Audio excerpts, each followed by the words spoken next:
Good morning, everybody, and as always, happy Monday to you. So today we are jumping right into the Journey to Wellness video number 4.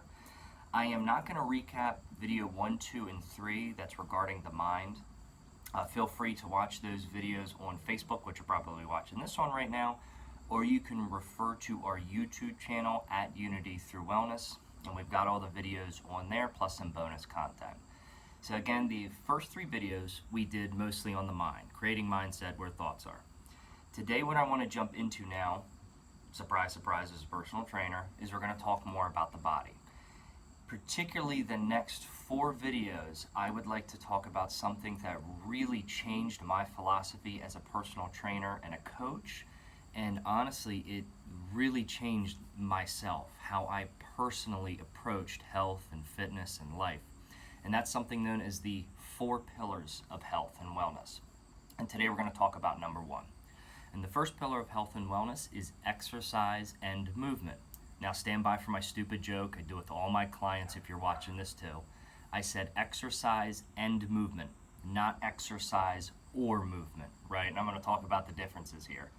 So the big difference, and I have kind of the 2 extremes now, working close to a decade as a personal trainer. I've seen these 2 extremes where you have, say I trained a young lady, early to mid-20s, who would exercise 6 days a week, 2-3 hours a pop. I mean, this woman was doing things that I could not even freaking fathom doing right now in my life. Like, she went in the gym and she freaking got it.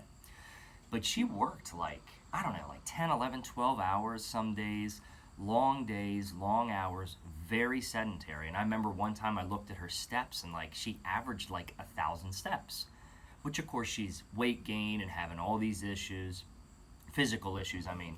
So it's here's an example of someone who exercises till the cows can come home, but is just not moving around all day, right? And the other extreme, particularly like Harford County, I get a lot of clients that have farms or are doing things outside all the time. They're gardening. So it's man, I'm active. I'm 10, 12,000 steps a day, but my body hurts, this, that, and the other. It's well, you're not exercising. So it's this balance or this healthy little medium that we need to get where we are exercising a certain amount of times a week, hour or whatever a day, but we're also moving, right? We're doing things and moving around. We're not just going to the gym for an hour or 2 and then sitting around all day. So we got to find that healthy medium. And that brings me to the difference between weight loss versus body recomposition, the difference between these 2.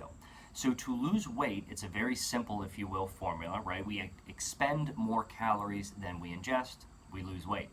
But weight, if you've ever done something like an InBody machine, is made of a lot of different things to bring your weight. If you're, say, 180 pounds, well, a certain amount of that poundage, a lot of it probably is water, some is muscle, some is fat, okay? So losing weight, I've had people before take my classes or come and exercise with me, and they're like, hey man, your class was awesome. After working out with you, I lost a pound. And I don't really say this to them, at least not in a kind way, but it's great, you probably lost some water weight. Not to put down or anything like that, but weight loss is very different, okay, than say a body recomposition. And body recomposition, we want to look at the total amount of calories burned. It's important to keep in mind with a lot of this that when we are exercising, we are burning carbohydrates.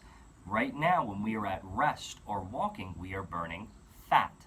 Fat is the primary source of fuel for our body, but we can burn carbohydrates much easier in times of hard exertion like exercise. So that's why the exercise and movement combo, if we're trying to do body recomposition, which essentially means we're losing body fat, but we're still retaining or gaining muscle, is important. One of those activities is going to be helping us to burn fat. The other activity is going to help us burn carbohydrates, but again, total calories burned is going to help to stimulate our metabolism. And it's the combination of these 2 things that is going to be crucial whether you're trying to build strength, whether you're trying to lose weight, whether you're trying to look better, feel better, move better, perform better, whatever those things might be. Now to finish this video before I go too far off the 5-minute marker here, some movement examples. What are some things you can do to move around? Of course, walking, going on a hike, certain forms of a yoga class, which are going to be less impact but more about just moving around, working your garden, doing things around the house.